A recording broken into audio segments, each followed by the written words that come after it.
Хүний биед эгийн 5 төрлийн өнөөдрийн хүртэл тайлбарлах боломжгүй нууцлаг үзэгдэл байдаг. Тэдгээрийн тус бүрэн нууцлаг бас онцгой мэт. Нэгдүгээр тархины симбиоз. Аюултай нөхцөл бодолд орвол яагаад хүн хамгийн дөрөнд өөрийнхөө толгойг тэрэн тархин хамгаалахыг оролддог вэ? Яагаад зүрхийг хамгаалахгүй байна вэ? Учир нь энэ бол тархи хүний биеийг удирдах гаргасан шийдвэр юм. Энэ нь өөрийн эрэхгүй эргэлзээ төрүүлдэг. Тархи үнэхээр хүний биеийг эргэтэн үү? Эсвэл хүний бие чимээх дэлхийг захирахыг хүссэн өөр нэгэн бие төв? Гэхдээ хүн энэ талаар бодох бүрд тархи чам бид хамтран оршигчдэл гэж хэлнэ. Хэрвээ бид өхвөл тархич мөн өхнө. Мөн судалгаагаар тогтоосноор хүний тархи 90%-аас илүү нь ашиглагдахгүй байдаг. Шалтгаан нь үнэндээ хүний бие тархины зарцуулалтыг эрчим хүчийг даах чадваргүйд оршдог. Энэ хоёрын хооронд үнэхээр симбиотик харилцаа бий юу? Хоёрдугаар зүүдний холболт. Олон удаа тохиолдож байсан уу? Чи зүүдэндээ хамгийн чухал мөчөд хүрэх үед ямар нэгэн эсвэл чимээнээс болж сэрдэг. Жишээ нь хар дарсан зүүдэндээ генет галын тохиод дуурах үед чи зүүднээс цочод сэрнэ. Гэтэл үнэндээ сэрүүлэг дуурч байсан баг. Эсвэл зүүдэндээ муу хүмүүсээс зогтож байх үед баруул баригдах гэж байх үед генет хэнийг нь чамайг сэрээчгдэг. Энэ нь яг л зүүд урьдчилан юу болохыг мэдэж байсан мэт санагдана. Мөн мэдээ цаг хугацаатай яг таарч холбогдно.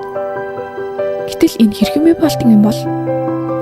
3-р микро удирдлага. Хүн өөрийн хувьсартай боловч гэхдээ огтхонч удирдах чадахгүй зүйлс байдаг. Жишээлбэл биеийн эсийн үйл ажиллагааг үс унах үед үсээ дахин оруулахыг удирдах чадахгүй. Өндөр нам байх нь ясны өслөлийг удирдах чадахгүй. Таргалах үед хоол боловсруулах хэрэгтний шингээлтийг удирдах чадахгүй. Бүр хамгийн хэлбэр удирдах сэтгэл хөдлөлийг ч удирдах чадахгүй. Харин чи ганцхан зүйлийг хийх боломжтой. Энэ нь аль хэдийн ард ажиглагдаж байдаг кодлогдож хязгаарлагдсан удирдлагын систем, үүнийг ген гэж нэрлэдэг. 4-р эмэгтэйчүүдийн 6 дахь мэдрэмж. Энэ нь онцгой чадвар. Их хүчлэн найз залуу нь хуурж байгаа үед эсвэл сэтгэл хүрч байгаа үед илэрдэг. Эмэгтэйчүүд яагаад ч юм уу мэдэрдэг. Үнэн зөв байх магадлал бараг 100% төрдөг. Хэрвээ эмэгтэй хүн өөрөө шалгавал эрэгтэй хүн ууж байсан үннийг ил гаргана. Энэ онцгой чадварыг тайлбарлахад үнэхээр хэцүү.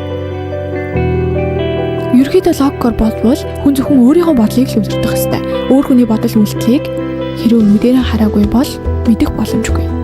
Гэвч яагаад эмэгтэйчүүд ирээдүйн үйл явдлыг яг та хүршилэн мэддэг юм бол? 5-р бурхны үнцэг.